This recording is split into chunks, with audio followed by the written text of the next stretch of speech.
दूसरी सुबह जमींदार, मुनीम और दो आदमी जिनके हाथ में लाठी थी, चारों लोग रामू के घर की ओर चलते हैं।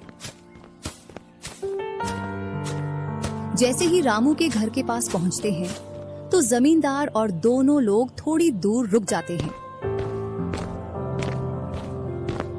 अरे रामू भैया, बाहर निकलो, मैं पास ही के गांव से आया हूँ। जरूर, जमींदार होगा। मैं आज गेट खोलूंगा ही नहीं। मैं तुम्हारी ससुराल से आया हूँ। तुम्हारे ससुर साहब ने तुम्हारे लिए कुछ रुपए और कुछ आभूषण भेजे हैं, क्योंकि बुढ़ापे की वजह से उनसे यहाँ तक आने की नहीं बन पा रही थी, इस वजह से उन्होंने मुझे भेजा है। इतना सुन रामू के मन में लालच आ जाता है और वे फटाक से गेट खोल देता है। कहाँ है पैसे और धन? क्या तुम्हारा ही नाम रामू है?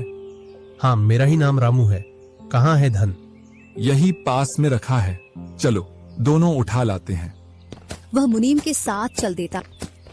थोड़ी दूर चलने के बाद मुनीम जमींदार जी को बुला लेता है। जमींदार और दोनों लोग रामू के पास आ जाते हैं। लाओ, मेरे पैसे लौटाओ, ब्याज समेत। मैंने आपसे पैसे नहीं लिए। ये ऐसे नहीं मानेगा। अब तुम दोनों के हवाले करता हूँ, तुम चाहे जैसे इससे पैसे निकालो। और दोनों आदमी रामू को लठ से मारते हैं। रामू चिल्लाता हुआ, अरे भाई रुको, अरे भाई रुको, मत मारो, अरे भाई रुको, मत मारो। इधर वह दोनों रामू में दे लठ बरसा रहे थे।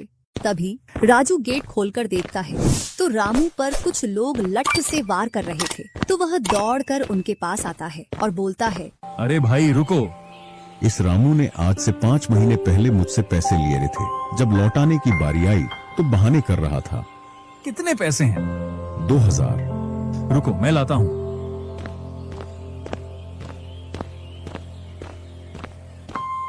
राजू रुपए लाकर जमींदार को देता है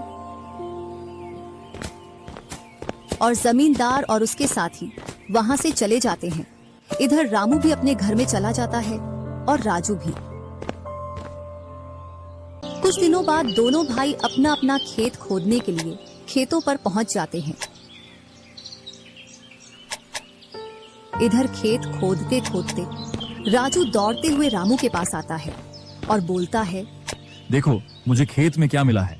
राजू के हाथ में हीरा देखकर रामू के मन में लालच आ जाता है और वह मन ही मन सोचता है, इसके खेत में तो और भी हीरा हो सकते हैं। क्यों ना मैं इसको मेरा वाला खेत दे दूं और इसका खेत में रख लूं, जिससे मेरे पास भी बहुत सारे हीरे हो जाएंगे। मैं क्या बोल रहा था, क्यों ना तू मेरे वाले खेत पर फसल कर ले और मैं तेरे वाले पर। इतने दिनों से तू कम जगह पर कर रहा था। और रामू राजू वाले हिस्से को खोदने लग जाता है।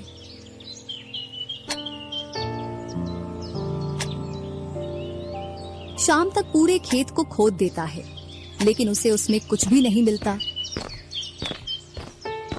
और थका हारा घर पहुंच जाता है। आज पूरा खेत खोद दिया, लेकिन फिर भी एक हीरा नहीं मिला। जबकि राजू ने खेत का एक कोना खोदा था, उसमें ही उसे एक हीरा मिल गया। अच्छा, आप अगर ऐसे ही मेहनत करते रहे तो एक दिन आपको भी बहुत सारे हीरे मिलेंगे। बातों ही बातों में रामू की नींद लग जाती है। तब वह बोलता है, आज जैसी नींद मुझे कभी नहीं आई। हाँ, अगर तुम ऐसे ही मेहनत करते रहे तो आपको रोज ऐसी नींद आएगी।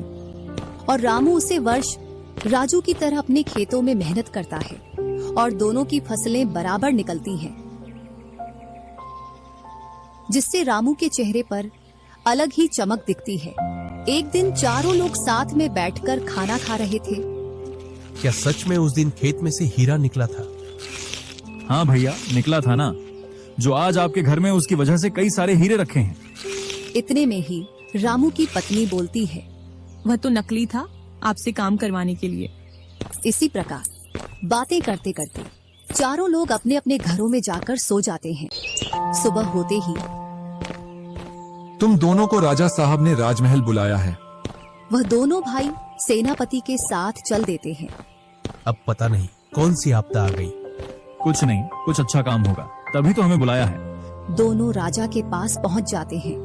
हमने सुना है इस वर्ष तुम्हारी फसल सबसे अच्छी निकली है और आपने इस बार सबसे ज्यादा राजकोष में कर दिया है। इसी का आप दोनों को इनाम दिया